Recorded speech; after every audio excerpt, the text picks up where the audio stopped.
to see the reaction really has been unexpected, just how strong the reaction has been. It's been extremely exciting. Which is cool, right? Oh, it's great. It's awesome. Like, basically, ever since we publicly announced that we as THQ Nordic, as the publisher, have the right to do another SpongeBob game, every message we ever send out anywhere on Facebook, Twitter, wherever, among the first answers was always, so what about SpongeBob?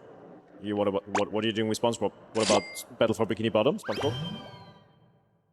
What about SpongeBob? Battle for Bikini Bottom Rehydrated is 5 years old, and 5 long but at the same time really quick years have passed since the game came out, and with that, all the hype that surrounded it, all of the community input, the entire journey from the initial teaser up until now has arrived at a 5-year anniversary, and I just can't quite believe that.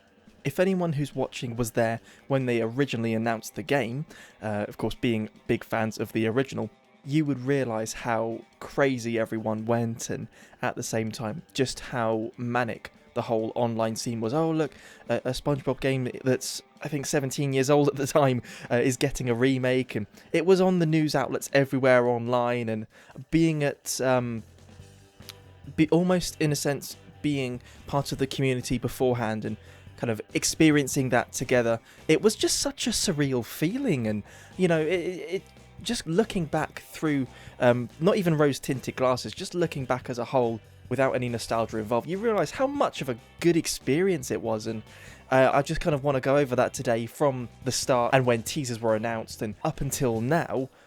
Just 5 whole years of the game's existence, and how incredibly grateful I am for the community that I'm now a part of as a result of that, and just how everyone is so more closely knit than we were before.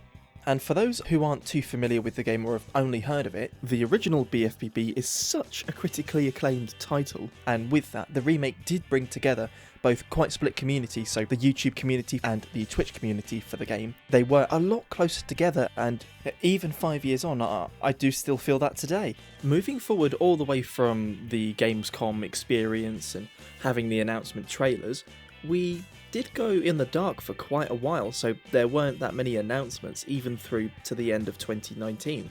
Now in early 2020, that's when of course the pandemic started, and with that I think we'd been told that Purple Lamp, the developers, had to kind of mainly work from home, so that did put a halt on things and make it so the game came out later on than I suppose they intended. But during that period of sort of, I would say roughly August 2019 up until March of 2020, we just had no idea what was going on behind the scenes and how far they were getting with development. We didn't even know when development started, so for all we knew, the game was almost done or they were like halfway there. We just had no idea as to whether they were getting on nicely or whether they'd have to push the game back. And around this period as well, I remember everyone kind of thinking, oh, what are the levels going to look like, and just how is the game going to be modernised for not only modern platforms, but a modern generation of SpongeBob enjoyers, and also appeasing the fans who enjoyed the original when that came out almost 20 years ago. And around Christmas time of 2019, we did get a very small bit of concept art for Sand Mountain, which was kind of like a Merry Christmas themed kind of thing. So here's a little picture of what they released, but this is the first bit of concept art that was released in 2019's Christmas. So they kind of drip fed us as we went along, just to keep us hungry for more information. And then come along to sort of March, April time 2020, that's when they started giving us actual level trailers and giving us a bit more information as to what the game will look like. And in the trailers they used the remastered music to kind of also let people know what that's going to be like as well. But they were really keeping us on our toes and making us think, oh, when's the next trailer going to come out? Or when's the next bit of information going to drop? They really had us thinking, what's going to happen next? And they did a really good marketing job, keeping the old and new fans kind of on their toes, waiting for new information. I think separately as well, everyone was kind of wondering in the back of their minds, how are the movesets going to translate into Unreal Engine 4? As well as if cut content was going to be added back due to the actual Robo-Squidward boss fight concept art that was in the original game. That was one of the most popular thoughts behind everyone. Are they going to add cut content? Which eventually was added as part of the Horde mode feature, which I played a few times, maybe 3 or 4 times altogether. Haven't played it since. but it was a bit of fun and it was a nice variation.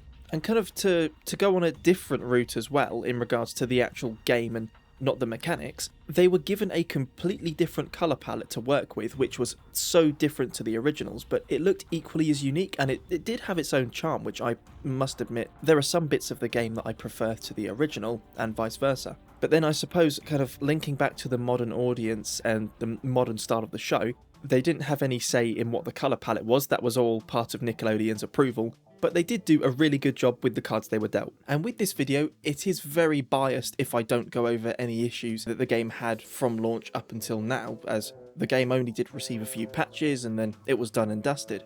With this, it was one of the first games that Purple Lamp properly developed solo, so with that, it does have its fair share of issues from day one, like I just said. With that, primarily, performance on the Switch version was just absolutely subpar, you know, even bordering terrible, and it did have a shocking lack of graphical settings on the PC version, despite the mobile port actually having options to change your settings, so whether you've got high or low, medium settings. It's just the little quality of life features like that that really do make a game worth it.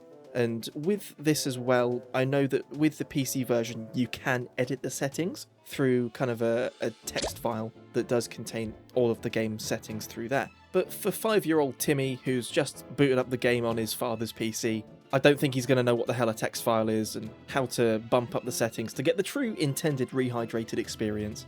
But with this as well, I'm thoroughly on the side that casual playthroughs of this game are absolutely fine, and that the bugs that I've experienced over the last couple of years have been minimal to no impact at all. From 1 to 10, I would give this version of the game, the rehydrated PC version, which I class to be the definitive way to play, a solid 8 out of 10. And the reason for this is that on my first ever playthrough, I was actually quite unfortunate to run into, like, I would think altogether, it was about 6 or 7 bugs from the start to the end, and some of them actually did kind of softlock me as well. I think I've actually got some footage of some audible issues as well, and something that happened in Rock Bottom. This footage you're seeing is back on my first playthrough in 2020, so experiencing this the first time round, it does leave a bit of a sour taste in your mouth. But when it comes to bugs like this, they can be seen as trivial, and with this, you've kind of got to look past it and see the game for what it is. And talking about how people see the game, I've got a few people that have been more than happy to share their thoughts on the game and looking back on the 5-year anniversary. Starting things off is C&B Extra, who's actually done something for me for a previous video back in 2020, which was about speculation on Rehydrated, so it's really good to have him back on and doing just a little bit for my video today, so I really do appreciate his effort, and there will be a few other people after C&B, but here he is. Hello everyone, my name is Chester Liddon, I'm from Bikini Bottom Inquirer, and Sheriff asked me to chat a little bit about SpongeBob SquarePants Battle for Bikini Bottom Rehydrated. It's been 5 years somehow since we were really last talking about this, and Sheriff wanted to do a bit of a retrospective kind of discussion.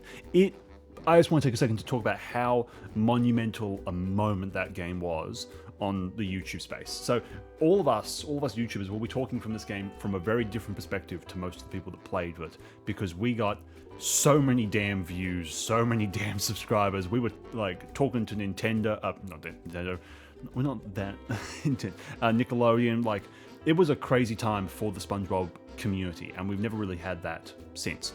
So we're talking at from a kind of perspective like that.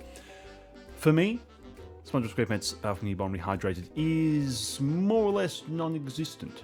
If I'm going to play Bikini Bottom, I use an emulator. I pump it up to 4K, 60 FPS, and I play the original. And if I want to play a really fantastic, amazing SpongeBob game, I play Cosmic Shake. Rehydrated doesn't even enter the thought range, realistically. In my opinion, everything that they changed, they should have kept the same, and everything they didn't change is the stuff that they really should have. And I feel like that is a big indicator of the type of game that it is. Compared to the original, it doesn't really serve much of a point, and now there are sequels, it doesn't really serve much of a point. I am very grateful for it, and grateful that it sold so well that it has allowed us to get more SpongeBob games, and for kids nowadays to get more fantastic SpongeBob games. That is fantastic. That is the biggest thing that it has done, and I'm really grateful for it for that, because it had the name brand, it had all of that, and it was able to push sales more and really get SpongeBob back in the zeitgeist of the video game world. But as a game, superfluous. No point, don't care. Bye! Now, we've also got ZakPak, who has also been there with us since the beginning, so here he is and his thoughts. Hello guys, it is ZakPak. Thank you so much, Sheriffthegreat, for letting me be a part of this video, and here's what I wanted to say about SpongeBob SquarePants Battle for Bikini Bottom Rehydrated. Is it a perfect remake of the 2003 original? No. Does it do even half of the things that make the 2003 original great? No. But what I will say is that it is still a great game. I still love playing through Battle for Bikini Bottom Rehydrated, and I certainly think that anyone who has no access to the original should still give it a shot. But I think the best thing that came out of SpongeBob SquarePants Battle for Bikini Bottom Rehydrated is now what Purple Lamp Studios can do. Because you gotta remember, Battle for Bikini Bottom Rehydrated was really their first big title. So between the Cosmic Shake, which was honestly a pretty good original game from them, and this new mystery title that they've been teasing, I think that now SpongeBob is in capable hands, and I'm excited to see what they do next. So thank you so much, Sheriffthegreat, for inviting me to be part of this video. Enjoy the rest of it, you guys. Next up, we've also got RidersDX, who was more than keen to give his input as well. Conventionally attractive humans, I'm RidersDX, and what can I say about Battle for Bikini Bottom Rehydrated that I haven't said already? It saved my life? I don't know.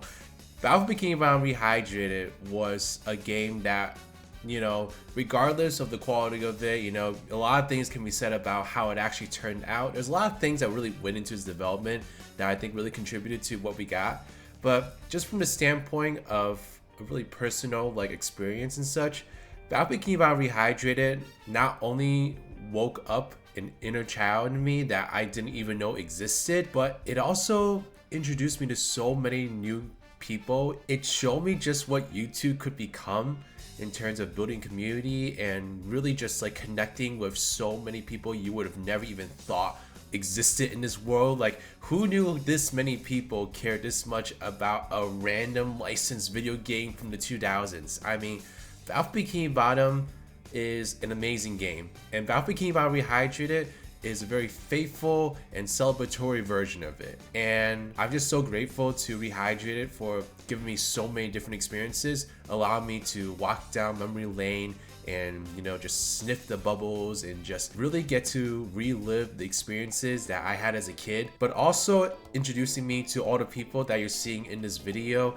and giving me opportunities that I never thought I would have ever gotten when I started like making videos on YouTube regularly. It has just been such a whirlwind experience, you know, from interviewing a developer to Rehydrate Relief, which is still ongoing. It has honestly been such a blessing, such an amazing experience, and I am just so ecstatic, but also terrified that the game is 5 years old, because it is a huge reminder of the passage of time, which I am going to be eternally working through with my therapist. So thank you, Sheriff, for having me, and happy birthday to Battle for Bikini Bottom Rehydrated, a game that has literally changed my life. And lastly, Koopa Eliminator, who's also been on the scene since day one. Hey, how's it going? It's me, the Koopa Eliminator, and today I am joining to say what my thoughts were on Rehydrated when it came out, as well as my current thoughts now. I remember when Rehydrated was announced, I was in shock. Was BfBB finally getting the Crash Insane trilogy treatment? And then the game actually came out and I played it every day. The only thing I simply didn't try out back then was Horde mode, and I still have not tried that, even when I boot up the game today. Nowadays, Rehydrated is still, honest to God, my preferred way of playing just regular BfBB casually. In fact, very recently, not even a couple weeks ahead of me recording this audio, I actually bought the iOS version, which, you know what, I'd kinda say might might be the best way to play. It's pretty much everything the PC port should have been. Graphic settings, it's incredibly optimized, like this is the way to go if you absolutely need to play Rehydrated. This all being said, yes, of course I have problems with the remake. For example, I still really don't like how the music was handled. That's not to say every track in Rehydrated is bad. I love Rehydrated's rendition of Rock Bottom. I also think some things like the fog and Sand Mountain are just worse, or pretty much the entirety of Ballroom. Honestly, if you want my main problems towards Rehydrated, I would highly recommend going to watch my 2K sub-special, where I actually do start that off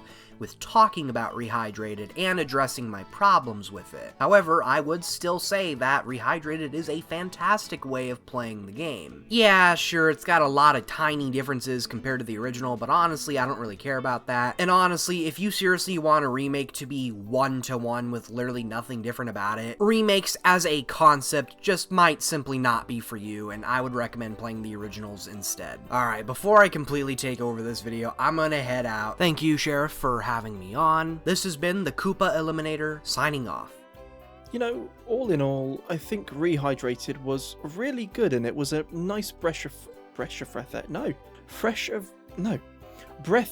air. There we go, I got there in the end. Rehydrated was such a nice breath of fresh air, and from watching everyone react to the announcement, the marketing, and then the final release, I don't think I've ever seen a game with, you know, such a broad audience, you know, from all demographics around the world, different age groups, young and old, and you just saw everyone come together with just a mutual love for such a good character and such a good game, which I have to admit, just in a nutshell, the game's just brilliant, and I don't think we'll get this experience again. And if there is one word that I had to use to explain how this felt at the time, it would just be wow. Wow is the only word I can find to encapsulate how amazing it felt and how everyone was so excited, and it was just unreal. And to be sat here 5 years later talking about the same thing and still feeling all the same emotions and appreciation that I did back then, it is a true testament to how this game has stood the tides of time, and I'm sure in another 5, 10, 15 years, when it's the same age as BfBB was when Rehydrated released, I'm sure the game will still have that same feeling, and I'm so pleased and proud of such an amazing community that we're all part of, and I really can't wait to see what the future brings. And for this video, I really would like to thank Chester, ZakPak, Riders, and also Koopa Eliminator for sharing their thoughts. They've all been here since day one. I've known them, I've spoken online with them many times. They are just such great people, and they've got such a burning passion for the community as well. It's why I wanted them on, and I hope you guys enjoyed this. Thank you so much for watching, and I'll see you all in the next one.